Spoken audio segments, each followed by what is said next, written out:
Very good morning and welcome to our daily devotion. இன்னைக்கு நம்ம பார்க்க போகிறது Proverbs chapter 29 verse 21 to 24. So Proverbs 29வது அதிகாரம் அதில் 21லேருந்து 24வது வசனம் வரைக்கும் பார்க்க போகிறோம். ஸோ இதில் வந்து சாலமன் வந்து மெயினாக எதை பற்றி பேசுகிறாருன்னா அந்த பெருமை உள்ள இதயத்தை பற்றி பேசுகிறாரு.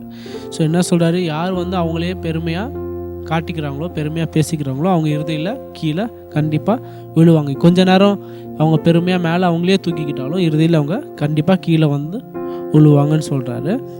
அதுக்கப்புறம் யார் வந்து ஒருத்தங்கக்கிட்ட நேர்மையாக லாயலாக இருக்காங்களோ, எதுக்கு யார்கிட்டையும் மட்டும் இல்லாமல் உண்மைக்கு யாரெல்லாம் நேர்மையாக இருக்கிறாங்களோ அவங்க வந்து ரொம்ப முக்கியம். அவங்க வந்து உண்மைக்கு நேர்மையாக இருக்கிறதோட வந்து ரொம்ப முக்கியம். எதோட சரி, நான் ஒரு தப்பு பண்ணிட்டேன், ஆனால் அந்த தப்பை மறைக்கிறதுக்கு நான் ஒரு பொய் சொல்கிறதோட அந்த உண்மையை சொல்கிறது தான் பெட்டர்னு சொல்லலாம். So it's better to admit to a fault than self preservation. So இதில் நம்ம ஃபோக்கஸ் பண்ண போகிறது வந்து verse 23. ஸோ Proverbs 29வது அதிகாரம் அந்த 23வது வசனம்.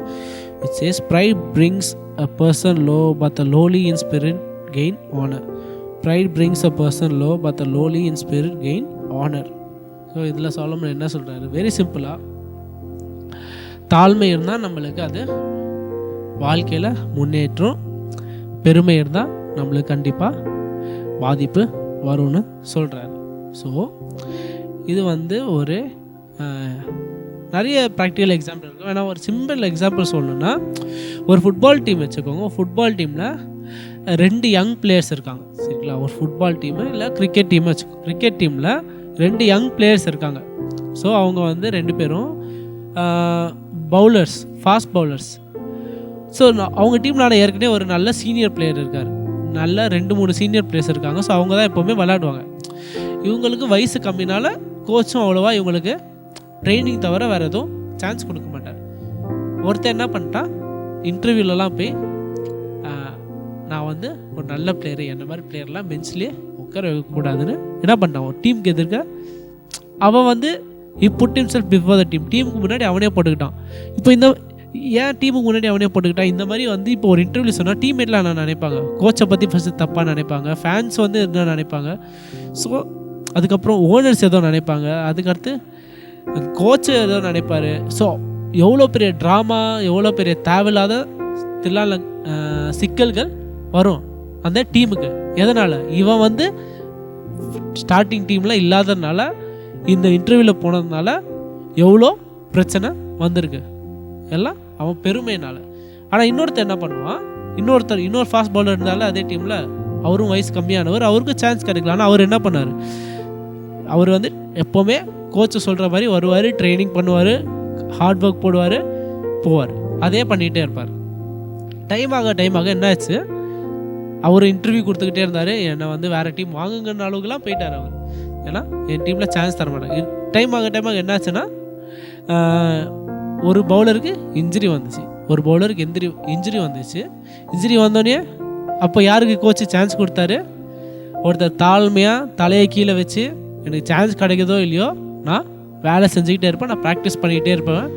அந்த 2வது பவுலர் தான் என்னாச்சு, ஸ்டார்டிங் டீமில் வந்தார். அந்த முதல் பவுலரு முறுமுறுத்து பெருமையாக என்ன சொல்கிறார், நான் வந்து கெத்து, என்னெல்லாம் மிஸ்ல வைக்கூடாதுன்னு சொல்ல, அந்த பெருமை உள்ள அந்த எண்ணத்தில் இருந்ததுனால என்னாச்சு, அவருக்கு சான்ஸும் கிடச்சிருக்கலாம். ஆனால் அவரோட வாயால், அவரோட அந்த பெருமையினால் என்னாச்சு, கோச் டிட் நாட் பிக்கம். டீம்மேட்ஸே அவரை வெறுக்க தொடங்கிட்டாங்க. என்னடா நம்மளோட பெரிய ஆள் மாதிரி இவர் காட்டிக்கிறான், டீம்மேட்ஸே அவரை தள்ளி விட்டுட்டாங்க. ஸோ அதே மாதிரி தான் இங்கே என்ன ஆகுன்னா, நம்ம வாழ்க்கையில் வந்து என்ன நடந்தாலும் நம்ம என்ன சொல்லக்கூடாது, நான் எப்போவுமே இட் ஹேஸ் டு பி நம்ம அந்த தாழ்மை இருக்கணும். அந்த எஸ்பெஷலி நம்ம ரட்சிப்புக்கு என்ன சொல்லுவாங்க, நிறைய மதத்தில் என்ன சொல்லுவாங்கன்னா, இது பண்ணால் உனக்கு ரட்சிப்பு. ஸோ என்ன நம்ம கையிலன்னு நிறைய மதத்தில் எல்லாம் சொல்லுவாங்க, உனக்கு ரட்சிப்பு வரணும்னா இது உன் கையில் தான், ஒன்றால் தான். ஆனால் ஆஸ் கிறிஸ்டியன்ஸ், நம்ம கிறிஸ்தவர்களாக இருக்கிறதுனால நம்ம ஃபஸ்ட்டு ஒன்று பேசிக்காக நம்ம என்ன புரிஞ்சுக்கணும்னா, ரட்சிப்பு ஆண்டவர் கையில் இருக்குது. அதை நம்ம ஃபஸ்ட்டு அந்த தாழ்மையை ஏற்றுக்கணும். அது ஒரு கஷ்டமான விஷயம் தான். ரட்சிப்பே ஆண்டவர் கையில் இருக்கா. சரி, அதே மீறி இங்கே சாலமன் சொல்கிறது பார்த்தீங்கன்னா என்னது, அந்த பெருமையினால் என்ன இருக்குது, ரொம்ப நம்மளுக்கு மட்டும் அழிவு இல்லாமல் நம்மளை சுற்றி இருக்கவங்களுக்கும் நம்மளுக்கு தேவையில்லாத கஷ்டங்கள் கொடுக்கும். ஸோ என்ன ரிமைண்ட் பண்ணுறது, நம்மளுக்கு அந்த தாழ்மை உள்ள இதயம் வந்து ரொம்ப முக்கியம்.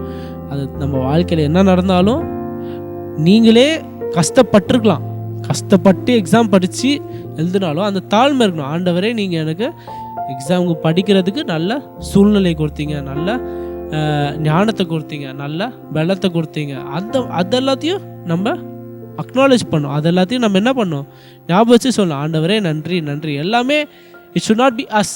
நம்ம வாழ்க்கையில் என்ன நடந்தாலும் it should never be us alone. நம்ம மட்டும் தனியாக இருக்கணும். நம்ம குடும்பம் இருக்கணும், நம்ம ஃப்ரெண்ட்ஸ் இருக்கணும், நம்ம ஃபேமிலி ஃப்ரெண்ட்ஸ் எல்லாம் இருந்தோம். பட் அபவ் ஆல் எல்லாத்துக்கும் மீறி ஃபஸ்ட்டு யார் இருக்கணும், எப்போவுமே எல்லாத்துலேயும் நம்ம ஆண்டவர் இருக்கணும். பிகாஸ் அவர் இல்லாமல் நம்மளால் எதுவும் பண்ண முடியாது. ஸோ அந்த பெருமை உள்ள இதயத்துக்கு நம்ம இடமே கொடுக்கக்கூடாது. நம்ம தாழ்மையில் எப்போவுமே முதல்ல யார் இருக்கணும் லிஸ்ட்டில், ஆண்டவர் இருக்கணும். நம்ம வாழ்க்கையில் என்ன நடந்தாலும், நம்ம என்ன அச்சீவ் பண்ணாலும் அது நம்ம இல்லை, நம்ம ஆண்டவர்னால அச்சீவ் பண்ண தான் இருக்கணும். எப்போவுமே அந்த தாழ்மை உள்ள இதயம் ரொம்ப முக்கியம்னு சாலமன் இங்கே நம்மளுக்கு ரிமைண்ட் பண்ணுறார். And that is what I want us to take away. ஒரு சின்ன ப்ரேயரு.